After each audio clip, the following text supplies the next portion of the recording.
There were giants in the earth in those days, and when the sons of God came in unto the daughters of men, and they bare children, the same became mighty men, which were of old men of renown.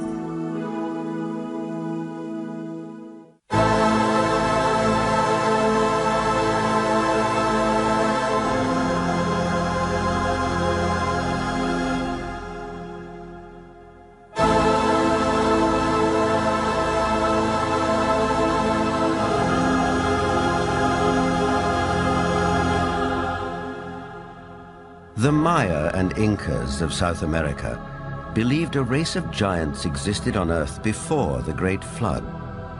So did many other ancient civilizations. Some took them for gods, others left likenesses of them in stone or wrote about them in their histories. The Greeks and Romans told of blood falling from heaven and landing in the lap of the earth goddess Gaia, who gave birth to the Titans, a race of fearsome giants.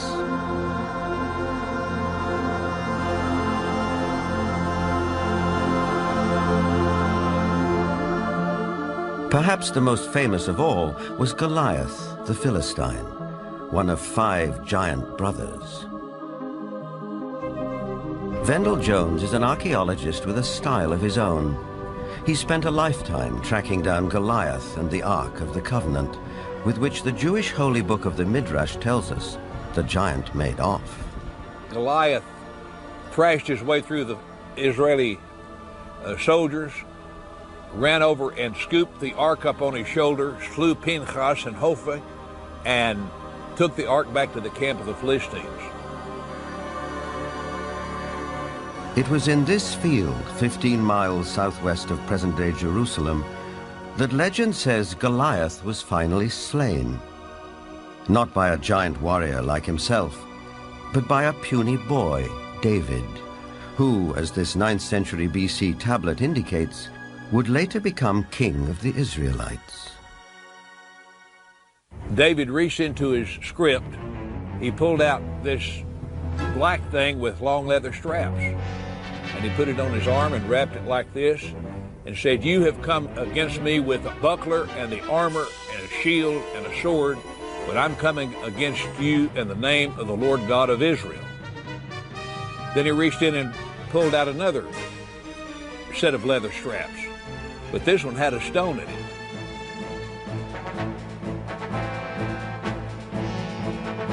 And like this, the shepherd boy cracked Goliath, stunned him. He didn't kill him. Goliath fell on his hands and knees. David ran over and took the sword of Goliath, this enormous sword that had killed Hophni and Pinchas. And with Goliath's sword, he decapitated him. Just 2 miles from where the famous fight took place stands an 80-foot overgrown mound. This is believed to be Goliath's final resting place, though no one knows for sure because it's never been excavated.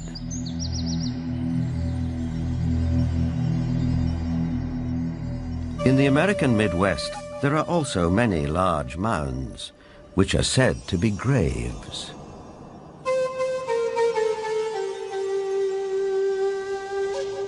An author who has sold over 15 million books and written extensively on giants is Brad Steiger. Mass graves of giants were opened. Some of the men 8 feet tall, some of the women 7 feet tall, some records of men 10 feet tall, and extremely large skulls. And extraordinarily, some of these skulls had horns, some had extra rows of teeth, some had other what we would call anomalies, but they were extraordinarily large skulls and extraordinarily large people. A maverick archaeologist who has long been fascinated by legends of American giants is David Hatcher Childress. A number of mounds in the Midwest in America were excavated starting in around 1850. And in many cases, they would find skeletons of people who were in excess of 7 feet tall.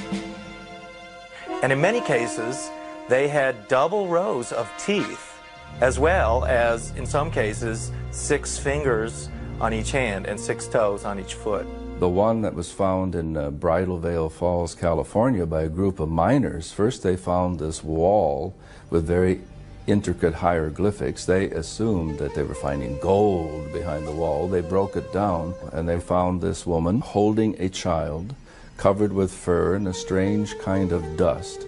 The same tall female mummified remains have been found in Texas.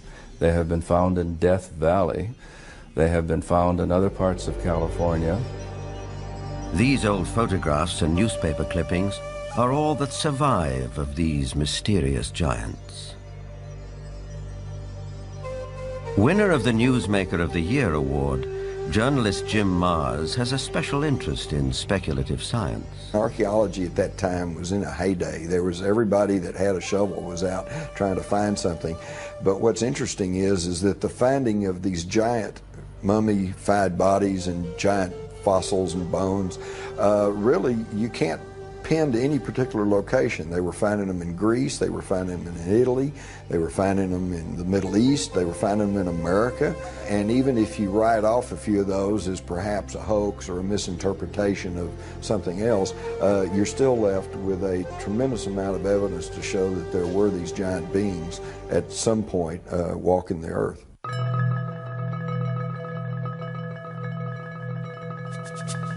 In 1912, ranchers started coming to this isolated cave near Lovelock, Nevada, to dig out bat guano for fertilizer. Inside, a surprise was waiting for them. They began excavating the 10 to 15 feet of guano that was here in this cave. They started discovering some unusual artifacts. They found duck decoys and baskets, other things for hunting and fishing in the nearby lake that's now drying up. But then they made some very unusual discoveries, and those were of red-haired giants that were mummified. These giants were 6.5 to 7 feet tall. In many cases they were mummified, wrapped up like Egyptian mummies, and they had long red hair going down to their shoulders. The ranchers couldn't explain it. It was the strangest thing they'd ever seen. But the Paiute Indians who lived around here knew all about it. In fact, back in 1883, Sarah Winnemucca, a Paiute Indian princess, had written a book called Life Among the Paiutes. In that book, she talked all about the giant, red-haired people who used to live around this lake and live in this cave. She claimed they were cannibals. That tribe would eat the dead. They would make war on my people. My people went to work and gathered wood to fill up the mouth of the cave. At last my people set it on fire and called out to them, "Give up or you will die." But no answer came. Now, one of the great mysteries of the West is what happened to these giants? There was nearly 60 skeletons brought out of this cave, but today they're nowhere to be found. Is it that there is some kind of archaeological cover-up that has occurred here? Something that concerns giants? Perhaps the entire story may be a rural legend, or like tons of buffalo bones, the remains may have been burned and used with the bat guano as fertilizer. Whatever the explanation, proof that there were giants here has disappeared. Yet at the same time, tantalizing clues to their existence can be found all over the world.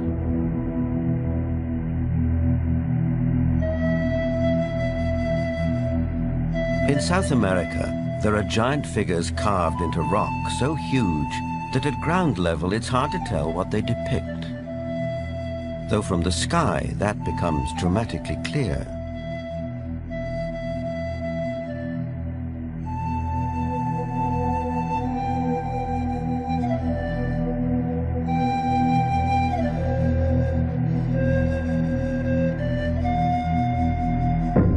This one in Chile, known as Cerro Unitas, at over 300 feet high, is believed to be the largest representation of a human-like figure in the world. Who carved it and why remains a mystery.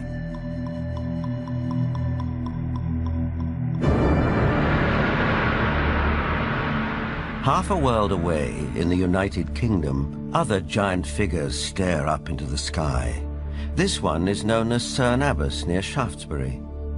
Cut into the chalky hillside, no one knows how long ago, it may represent the mythical hero Hercules. 160 miles away, the Long Man of Wilmington, 280 feet from head to toe. It emerges from the English hillside like a giant god from another era. Britain is crowded with such sites associated with giants. An authority on English folklore and the giants of Britain is Jennifer Westwood. In the beginning, in Britain, it was inhabited only by giants. And in those days, it was called Albion. And after the fall of Troy, a hero called Brutus came here with all his men and decided to conquer Albion. And so they battled for a bit with all these very savage giants. And they slew most of them, but there was one called Gog-Magog that they kept alive, 12 foot high, and he had a wrestling match with the Duke of Cornwall called Coroneus, and first one got the upper hand, and then the other got the upper hand, and then Gog-Magog broke some of Coroneus's ribs, and he got so enraged that he just picked up this 12-foot giant, and he ran to the coast, and he threw him over the cliff, and the giant was smashed on the stones below, and his blood stained the rocks red.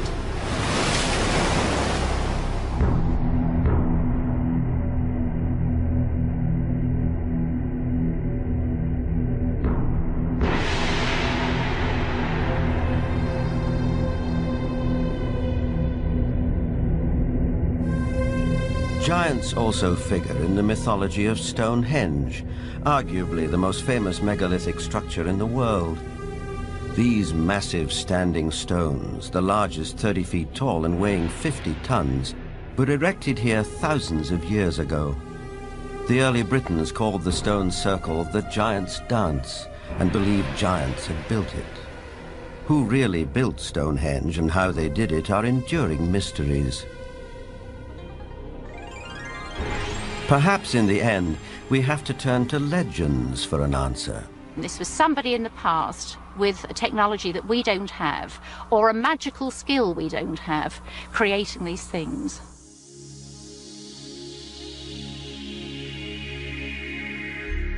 The spiral-shaped Gilgal Rephaim is situated in the Golan Heights, 50 miles from Damascus.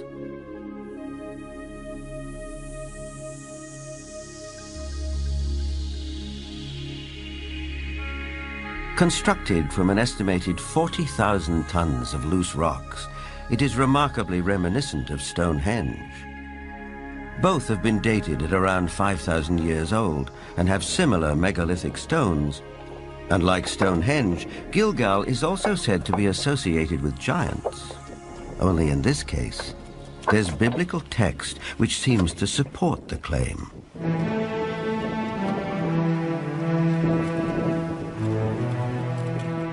Israeli archaeologist Daniel Herman is investigating the newly opened grave.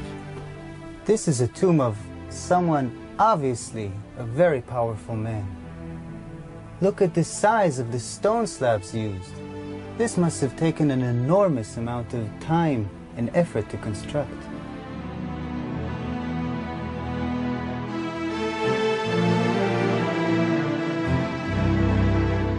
When the Israelites came here and wrote their Bible, it was already here. They saw it. So they have documented the identification of the site by saying that this region was ruled by Og, king of the Bashan. Og is described in the book of Deuteronomy as, and I quote, "For only Og, king of Bashan, remained of the remnant of the Rephaim." Rephaim is Hebrew word for giant.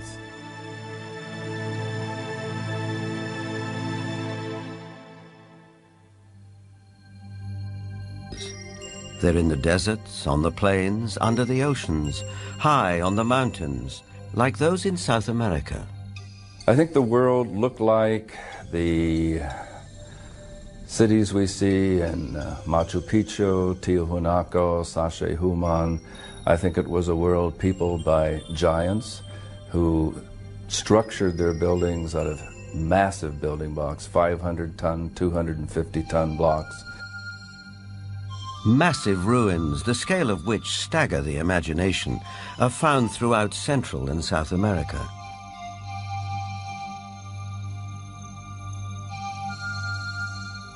Even a skeptic might be tempted to ask, who could have built these architectural wonders, if not a race of giants?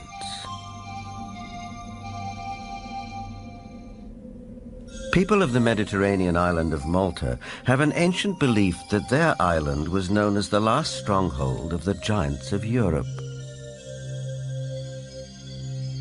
An explorer who has made a lifelong study of megalithic structures is the best-selling author of The Eyes of the Sphinx, Eric von Daniken. Malta has gigantic temples. They date really back to the past. Nobody knows exactly, but 5,000 years at least BC. And one of the temple in Gozo still today has the name the Temple of Giant, Gigantia, they call it there. A local legend says the temple was built by the giantess Sansuna. The blocks are so huge, so heavy, that no normal human being could have moved it.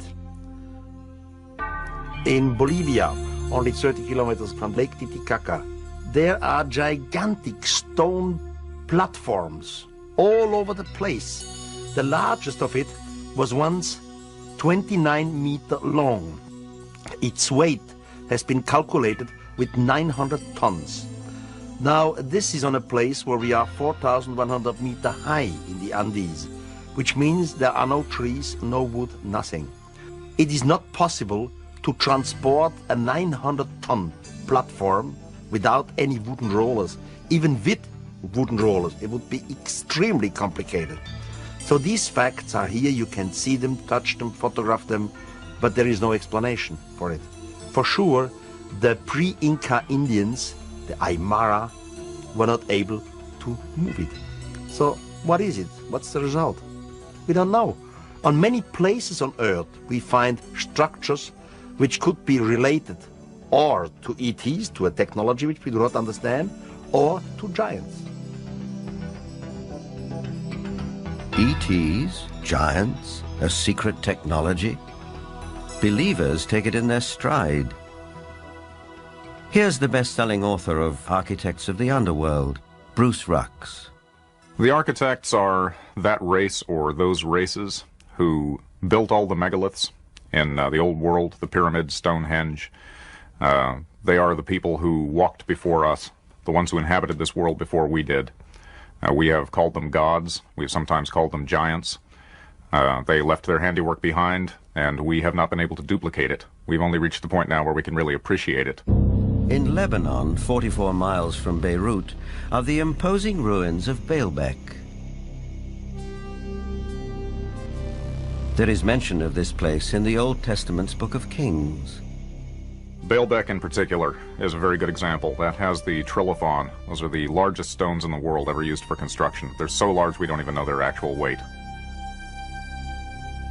Those stones were somehow quarried, moved 5 miles, lifted 25, 30 feet in the air, and placed together so closely that you can't fit a razor blade or a piece of paper in between them.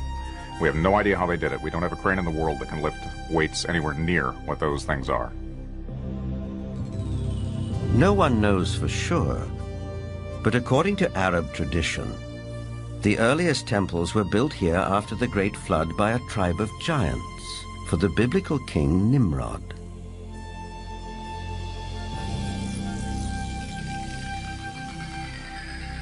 But what exactly do we mean by the word giant? Bloodthirsty monsters like the one-eyed Cyclops of Homer's Odyssey? Or the fee-fi-fo-fum ogres of children's fairy tales? Or could it also include peaceable giants, living as you and I do, walking the streets of our cities in the full light of day?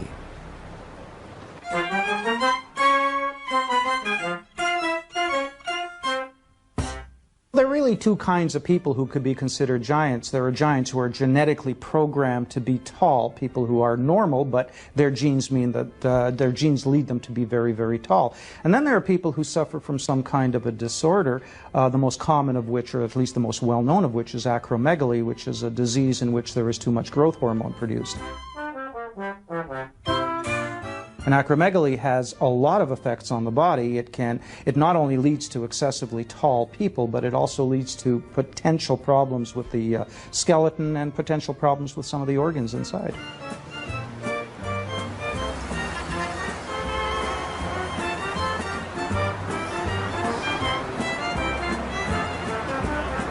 Ryan is a healthy, well-proportioned, 7-foot-tall, normal young man. I just wish I were as tall as he was.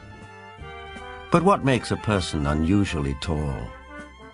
Is it a family trait, nutrition, or something else? Are tall people just ordinary people of exceptional height? Certainly some tall people are giants in their profession, and if that happens to be basketball, they may be millionaires too.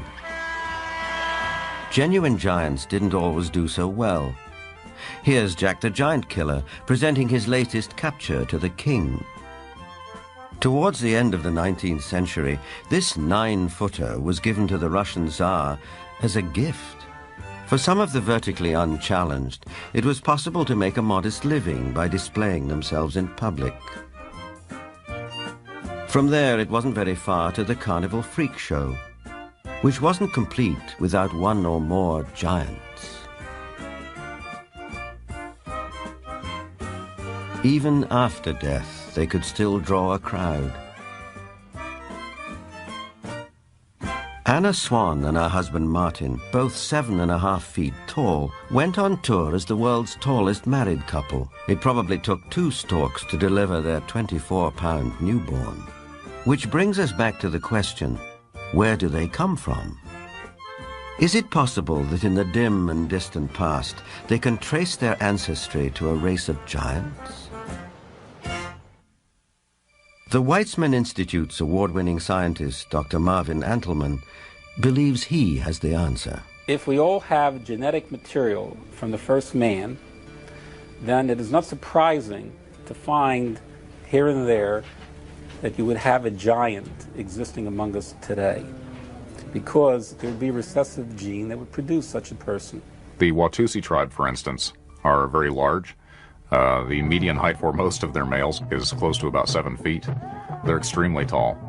There are biblical references to even taller people who lived in ancient times. Rabbi Itzhak Marmostin of the Center of Jewish Studies in Vancouver, Canada.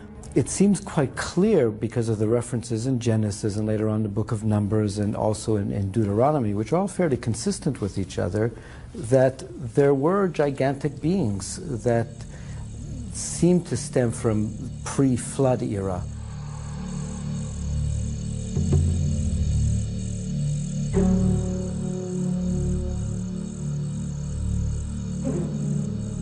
Is it possible that environmental conditions of past ages favored the development of giants?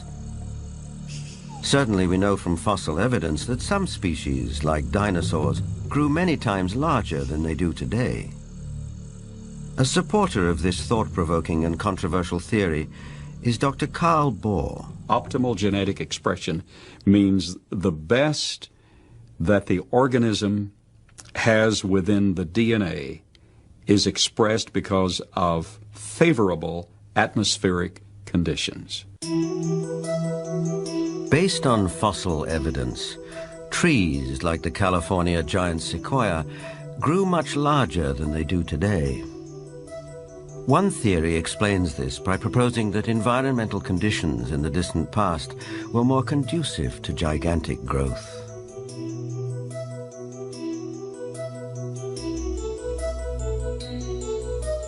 Under these described conditions, plants and animals would live longer, be much larger, and that's precisely what we find in the geologic column in the fossil record. Plants were much larger. All living systems were larger. We have animals that today have an 8 or 9 foot stature with a 16 to 20 foot stature. We have insects, such as the dragonfly. Today, the dragonfly has perhaps a 4-inch wingspan. In the fossil record, his counterpart, Meganeuropsis, had up to a 5-foot wingspan. Everything was larger in the past. I'm of the opinion that under better atmospheric conditions, people were living not only longer, but they were taller, much taller.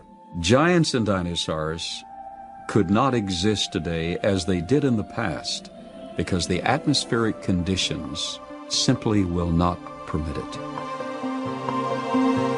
We had a greater ozone layer at the time prior to the flood. At the time of the flood, it was diminished to about 1/7 of what it was at that time, and therefore, life on this earth as we know it no longer has the same life expectancy as it did at the time of the flood. A thinning of the ozone layer means less protection from the ionizing radiation from space, and less protection for plants and animals. Being interested in Earth's original conditions, after 35 years of research on those parameters, I've attempted to reconstruct that context. And in so doing, I've had our engineers build a biosphere that doubles the atmospheric pressure, that increases the electromagnetic energy, that increases the ratio of oxygen, but not to the level of toxicity, that eliminates ultraviolet radiation, etc. And the experiments that we've run have been very gratifying.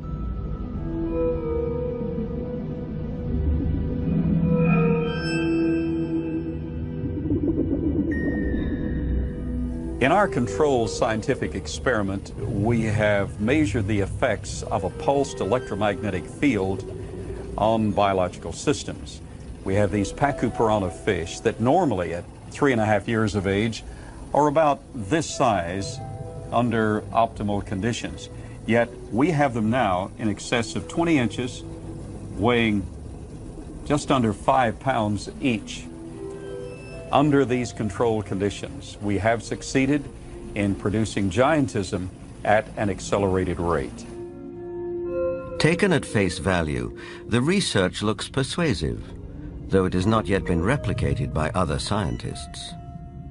The conclusion in the tradition seems to be fairly clear that gigantic beings were existing at one time, and that as human history developed, or physiological, emotional, spiritual changes took place, those beings who survived seemed to be of a smaller gene pool.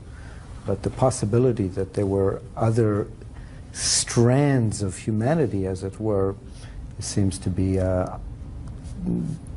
almost explicitly stated in the Bible itself. In the book of Numbers, we are told that after wandering in the desert with his people, Moses sent out scouts to find a place where they could settle. The scouts went north to Hebron. On their return, they reported, "All the people we saw there are men of gigantic size. We felt no bigger than grasshoppers, and that is how we looked to them."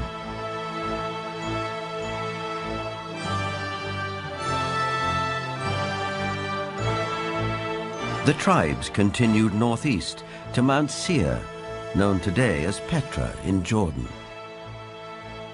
But that too, as mentioned in the Bible, had been settled by giants. Wherever they looked, it seemed they found the remnants of giants.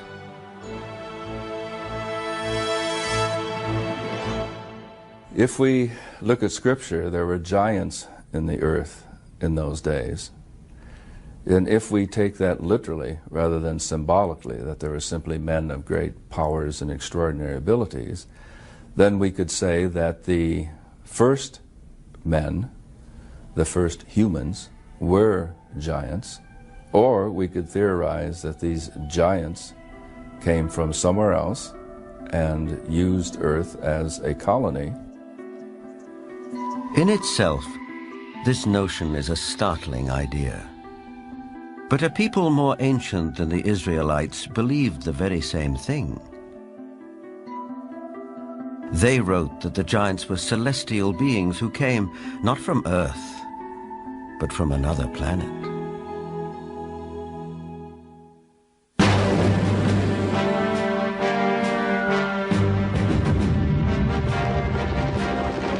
This is the battleground of the Gulf War. We know it as Iraq. In the distant past, several great civilizations sprang up here. One of them, Babylon, was legendary for its wealth and splendor.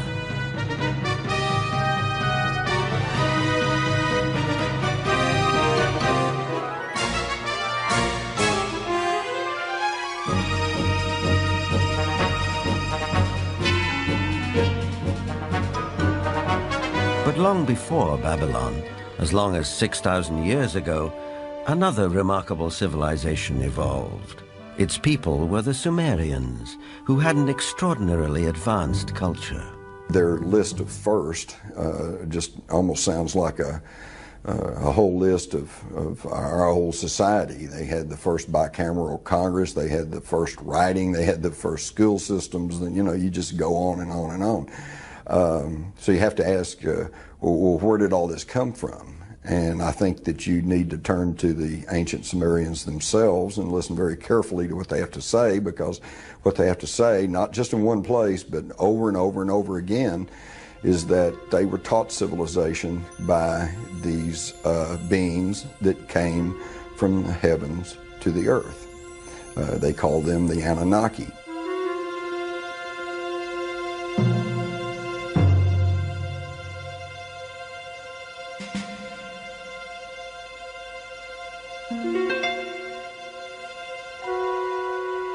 The Sumerians wrote down their history on clay tablets like these, which lay ignored in a Berlin museum for half a century. Few people have been able to decipher this ancient language, but one of them is Zechariah Sitchin. The writings and the pictorial evidence left behind by the Sumerians going back 6,000 years speak and depict people who came from another planet called Nibiru, and many of the depictions show them much bigger, at least by a third, perhaps more than the average human being, so they were giants. This Sumerian cylinder seal from a Berlin museum is astonishing for several reasons. First, it depicts our solar system with the sun at the center and the planets arrayed around it, a fact not known to European science till around 300 years ago. It also shows the planet Pluto, which we didn't discover till 1930. And amazingly, there's another planet, which the Sumerians called Nibiru, and believed that it was from where the Anunnaki, or celestial giants, came from. If you look at the three figures depicted here, they all look more or less the same size. But if you bear in mind that this figure of the deity, that he is seated, and you add from the knee to the hip to his size, you will realize that he is about 10 feet tall, a giant, one of those who from heaven to earth came. Looking for signs of extraterrestrial life, astronomers have searched deeper and deeper into the universe. But all along, maybe they should have been looking closer to home. For it's in our own solar system that a mysterious object has recently been detected, near where the Sumerians placed their planet Nibiru, home of the Anunnaki. For the believers, this is convincing evidence that the celestial giants are real.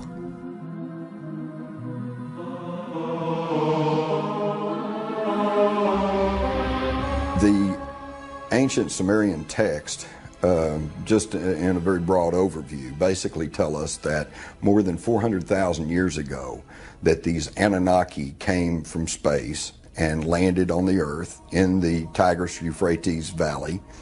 They began to set up a colony that they called Eden. According to Genesis, Eden, or Eden, is where Adam was created from dust and Eve from one of his ribs. Others, however, have a more high-tech version of how human life began. In time, needing manpower, needing workers, jumped the gun on evolution using genetic engineering. They took the sperm of one of the Anunnaki, mixed that with the ovum of a primitive humanoid, probably one of these primitives that we are now finding archaeological remains of in Africa, the famous Lucy. And they produced a hybrid which eventually became Cro-Magnon or modern man. Legend has it that when the Anunnaki came back after several thousand years to see how their genetic handiwork had turned out, they found the Earth females irresistibly attractive. It starts in the Bible. There you can read, in the beginning at Moses, when the sons of the gods saw that the daughter of man were beauty, they took them to wife.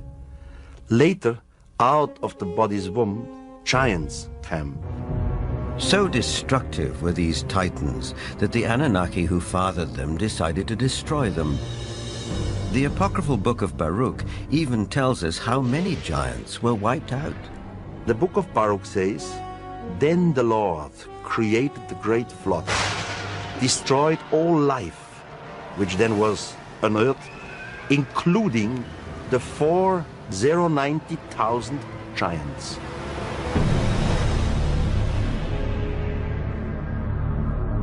As the story goes, some of the titans survived, but their reign as rulers of the earth was over, and humans became the dominant species.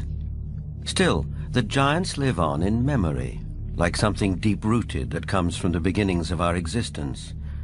For some, this is far more than a simple memory. Perhaps they are the ones who report more and more encounters with giants emerging from UFOs. These believers will assure you that the Anunnaki or celestial giants are coming back.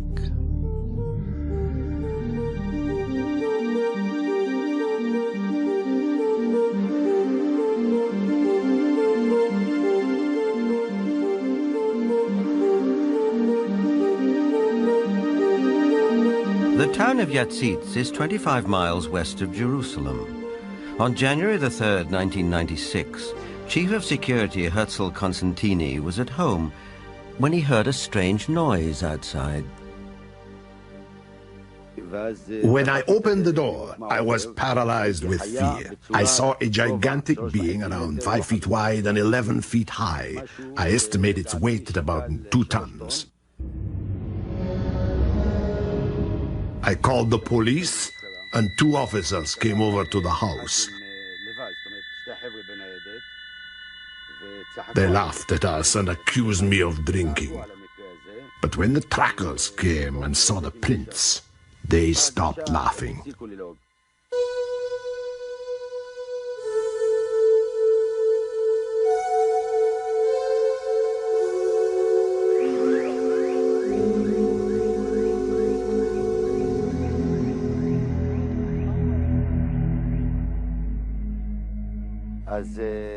The tracks led right across my field. Many of them were 14 inches deep.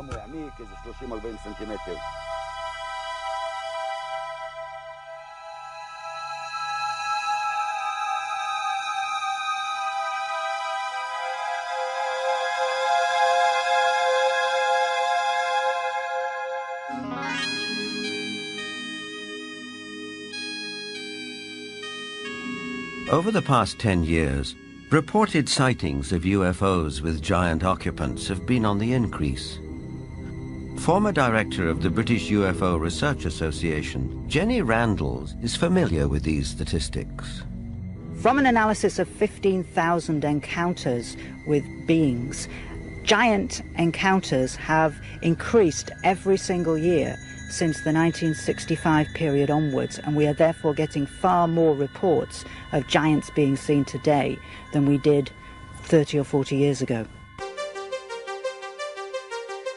The apocryphal books of Enoch are believed by many to be over 5,000 years old. In them, Enoch writes about how he was taken up to the heavens by two men of great height. In this celestial journey, he also talks of meeting those who from heaven to earth came. Two huge men appeared to me, the like of which I had never seen on earth. Their faces were shining like the sun. Their eyes, too, were like a burning light. And they took me up and carried me to the first heaven. And they fly with their wings and do the rounds of all the planets. They led before my face the elders, the rulers of the stellar orders. These groups carry out and carefully study the movements of the stars. Enoch is taken up to the sky at least 3 times. In our today's view, we would say he was taken up to a mother spaceship. There he has a discussion with what is called the highest, whatever the highest is. We would say maybe the commander of the spaceship. In other words, Enoch is what we would call a victim of alien abduction. This might seem like a far-fetched interpretation of a text written a very long time ago. On the other hand, present-day accounts by people who claim to be abductees are not so very different. The elders were 6 to 9 feet tall. They had white hair, pale skin, almost albino, light blue eyes, wore white robes, and had no shoes on at all. And they could speak audibly, and they could also speak through mental telepathy. I've checked the owner's manual that came with my brain, and nowhere, even in the small print, does it say that all dreaming will be between the hours of 11 p.m. and 8 a.m. That, generally speaking, it is. But what we know is the brain can generate extremely vivid images, extremely real and lifelike things that are hallucinations. But events in the Russian city of Voronezh can't be so easily explained. In this instance, there were at least 20 witnesses. Could they all have been dreaming the same dream in broad daylight?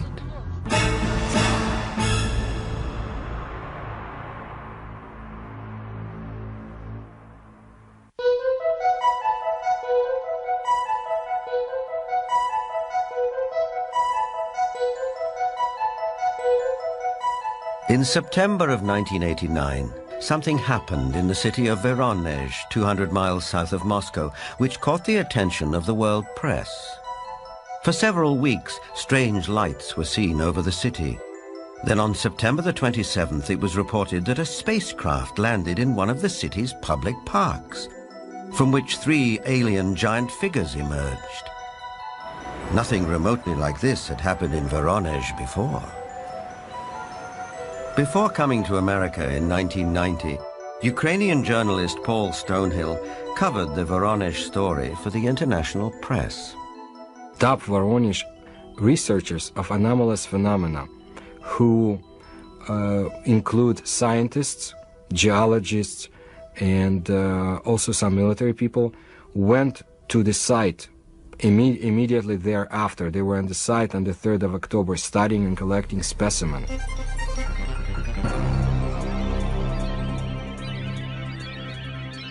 The encounter became a media sensation on national television and in the international press. Не было, ну уже хотя бы потому, что не было до сих пор в Воронеже событий, подобных тем, а... Drawings of the landings by children who were there capture the event vividly. It attracted the attention of the media around the world because it was effectively endorsed by TASS, the Soviet news agency, who up until that time had certainly not given any credence at all to this kind of story. They had the chance to talk to many eyewitnesses, adults as well as kids, policemen, school teachers, students, scientists who had witnessed similar or even differently shaped UFOs.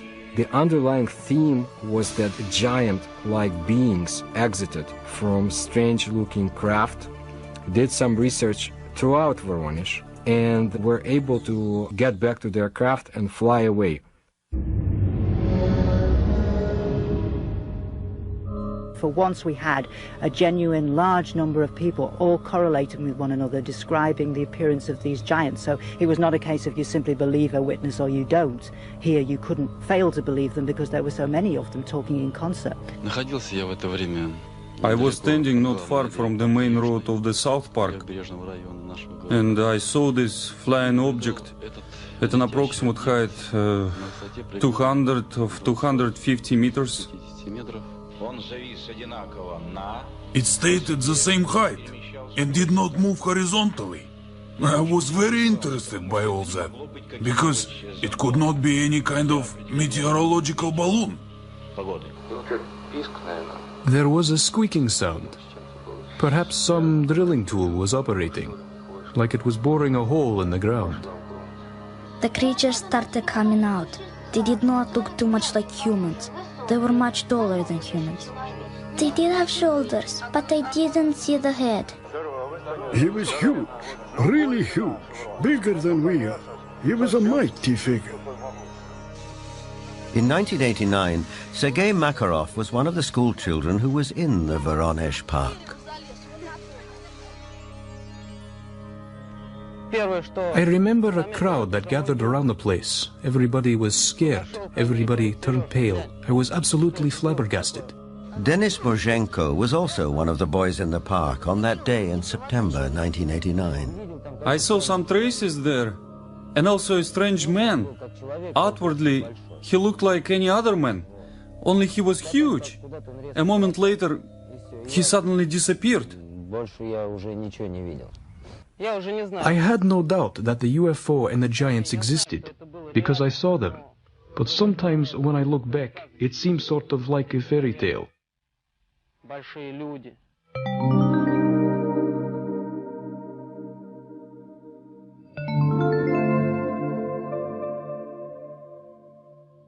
What we're seeing today is very much what we have seen all throughout history. It's nothing new. Anything going on with the UFO phenomenon today is something that has always been around, and you can find it in ancient mythology all over the world.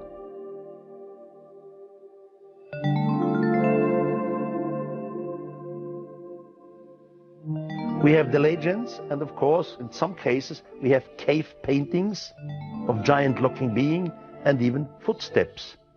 I would think something was in the past, and this something was much bigger than our normal earthlings. Were they indeed our fathers? They were the patriarchs who came before us, that all the legends refer to, the giants, the Olympians who lived before us.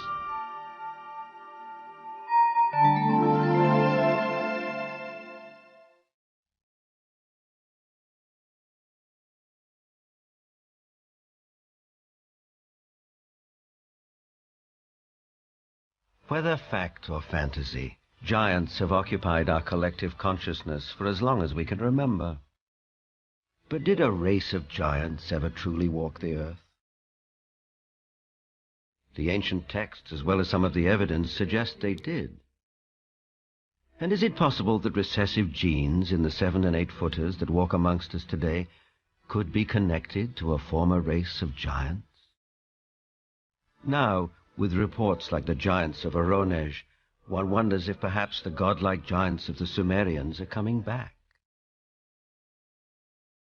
But whether they are real, imagined, or allegorical, one thing is for sure. The mystery and the myth of giants will be with us for a long time to come.